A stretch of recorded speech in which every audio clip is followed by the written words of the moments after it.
આજે આપણે ઘરે બનાવીશું બહાર મળતા એકદમ ક્રિસ્પી અને એકદમ ટેસ્ટી, અને આ રેસીપી તો એકદમ ઇઝી છે. તો ચાલો આજે આપણે બનાવી લઈએ ચીઝ બોલ્સ. તો સૌથી પહેલાં મેં અહીંયા કેપ્સિકમ અને ધાણાભાજી એટલે કે કોથમીર છે અને ઝીણા ઝીણા સમારી લીધા છે. હવે એક બાઉલની અંદર આપણે બાફેલા બટેકા લઈ લીધા છે. આ મેં ઠંડા બટેકા લીધા છે, કારણ કે જો ગરમ ગરમ લેશો ને તો ચીકાશ પકડશે, પરંતુ અહીંયા બટેકા છે એને બાફી અને ઠંડા કરી લેવાના છે. હવે જે બટેકા છે એને આપણે મેશ કરી લઈશું. અને હા, જો તમે મારો વિડીયો ફર્સ્ટ ટાઈમ જુઓ છો, મારી ચેનલ પર પહેલી વાર આવ્યા છો, પ્લીઝ મારી ચેનલને સબસ્ક્રાઈબ કરો અને નવા વિડીયોના નોટિફિકેશન માટે બેલ આઇકન જરૂરથી પ્રેસ કરો. અહીંયા આપણો બટેકાનો માવો રેડી છે, તો એમાં આપણે બાફેલી મકાઈ એડ કરી લેવાની છે. ત્યારબાદ ઝીણા સમારેલા કેપ્સિકમ અને ઝીણી સમારેલી કોથમીર એડ કરી લઈશું.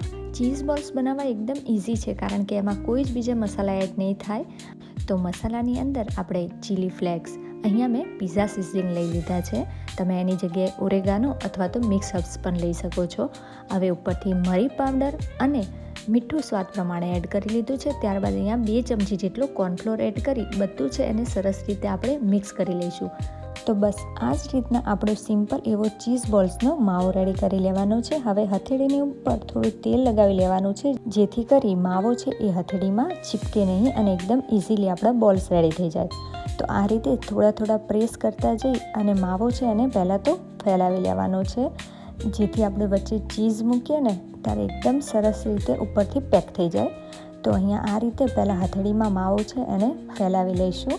અને વધારે પડતો માવો લેવાનો નથી, નહીંતર અંદર શું છે કે ચીઝ પીગળશે નહીં. તો અહીંયા જે બજારમાં આપણને સિમ્પલ રીતે મળે છે ચીઝ ક્યુબ, બસ પહેલાં તો મેં એ જ લીધા છે. મેં અહીંયા મોઝરેલા ચીઝનો ઉપયોગ કર્યો નહોતો. તો એ ચીઝ ક્યુબ છે એને વચ્ચે મૂકી અને આજુબાજુથી સરસ રીતે આપણે માવો છે એને પેક કરી લેવાનો છે. અને આ રીતે આપણે રાઉન્ડ શેપ આપી દઈશું. હવે આ જ રીતે સેમ મેં બધા બોલ્સ છે એ વાળી લીધા છે. અને હા, ખાસ એ વાતનું ધ્યાન રાખવાનું કે જે માવો છે એ ચીઝ ક્યુબને આજુબાજુ સરસ રીતે પેક થઈ જાય. નહીં તો શું થશે, જ્યારે આપણે ચીઝ બોલ્સને ફ્રાય કરીશું ને ત્યારે ઓટોમેટિક અંદરથી ચીઝ છે એ પીગળી અને બહાર આવી જશે અને બધા ચીઝ બોલ્સ ખરાબ થઈ જશે. તો અહીંયા આ જ રીતના આપણે બધા ચીઝ બોલ્સ છે એને વાળી લીધા છે, એટલે કે રેડી કરી લીધા છે. હવે આપણે એક સ્લરી બનાવવાની છે, જેના માટે એક બાઉલની અંદર 2 થી 3 ચમચી જેટલો કોર્નફ્લોર લીધો છે અને થોડું પાણી એડ કરતા જઈ બસ આ જ રીતની સ્લરી બનાવીશું. તો હવે આપણે એક ચીઝ બોલ્સ લઈ લઈશું અને એને આપણે સ્લરીની અંદર ડીપ કરી લઈશું. હવે સરસ રીતે કોર્નફ્લોર છે એ સ્લરી થોડી મેં અહીંયા ઘાટી રાખી છે, એકદમ પાતળી નથી કરી. હવે અહીંયા મેં ફ્રેશ બ્રેડ ક્રમ્સ લઈ લીધા છે. તો એક ચીઝ બોલ છે એને સ્લરીમાંથી કાઢી અને સીધા આપણે બ્રેડ ક્રમ્સમાં એડ કરી દઈશું. હવે જે બ્રેડ ક્રમ્સ છે એ આપણે ચીઝ બોલ્સની ઉપર કોટ કરી લેવાના છે. જ્યારે આપણે તળીએ ને ત્યારે બ્રેડ ક્રમ્સના લીધે શું થશે કે ઉપરથી આપણું પડ છે એકદમ ક્રિસ્પી બનવાનું છે. તો જે આપણે ચીઝ બોલ્સમાં બ્રેડ ક્રમ યુઝ કરી છે એ પણ મેં ઘરે જ બનાવી છે અને એકદમ ફ્રેશ છે. તો કોઈ પણ આપણે ફ્રેશ બ્રેડ લઈ લઈશું અને એને આપણે કોઈ પણ મિક્સી જારની અંદર પીસી લેવાની છે. તો આપણી એકદમ ઇઝીલી બ્રેડ ક્રમ્સ રેડી થઈ જવાની છે. બસ તો આ જ રીતે આપણે બધા ચીઝ બોલ્સ છે એને સરસ રીતે બ્રેડ ક્રમ્સથી કોટ કરી લઈશું. હવે ચીઝ બોલ્સને હથેળીમાં લઈ આ રીતના રાઉન્ડ શેપ આપી દેવાનો છે, જેથી કરી બ્રેડ ક્રમ્સ છે એ બધા બોલ્સ ઉપર ચીપકી જાય અને બીજા બ્રેડ ક્રમ્સ છે એ નીચે ખરી જાય.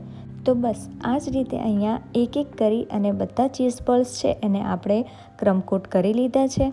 તો હવે રેડી છે આપણા ચીઝ બોલ્સ ફ્રાય થવા માટે. તો અહીંયા એક બાજુ ગરમ તેલ કરવા માટે મૂકી દીધું હતું. તો હવે આપણે એક કરી બધા ચીઝ બોલ્સ છે અને તેલમાં એડ કરી લઈશું અને એને લો ટુ મીડિયમ ગેસની ફ્લેમ ઉપર એકદમ ઉપરથી ક્રિસ્પી અને ગોલ્ડન બ્રાઉન ના થાય ત્યાં સુધી આપણે એને તળી લઈશું. અને ગેસની ફ્લેમ એટલે ધીમી રાખવાની છે કે અંદરથી ચીઝ છે એ આપણું મેલ્ટ થવા લાગે, એટલે કે સરસ રીતે અંદર ચીઝ છે એ પીગળી જાય. એટલે જ્યારે આપણે ખાઈએ ચીઝ બોલ્સ ત્યારે એકદમ ચીઝી એવો ટેસ્ટ આવે અને જેમ કે બહાર મળે છે, બસ એ જ રીતના એકદમ ચીઝી થઈ જાય. તો રેડી છે આપણા એકદમ ક્રિસ્પી અને ઇઝી એવા ચીઝ બોલ્સ. તો જો હું તમને આ બતાવું છું કે ઉપરથી કેટલા ક્રિસ્પી બન્યા છે. જો એકદમ છે ને એકદમ ક્રિસ્પી, અને જ્યારે આપણે બ્રેક કરીએ ને તોડીએ ચીઝ બોલ્સ તો અંદરથી બી કેટલા ચીઝી બને છે.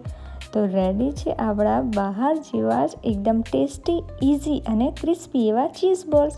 રેસીપી કેવી લાગી તમે ટ્રાય કરો પછી મને કમેન્ટમાં જણાવો અને વિડીયો ગમ્યો હોય તો લાઈક કરવાનું ભૂલતા નહીં.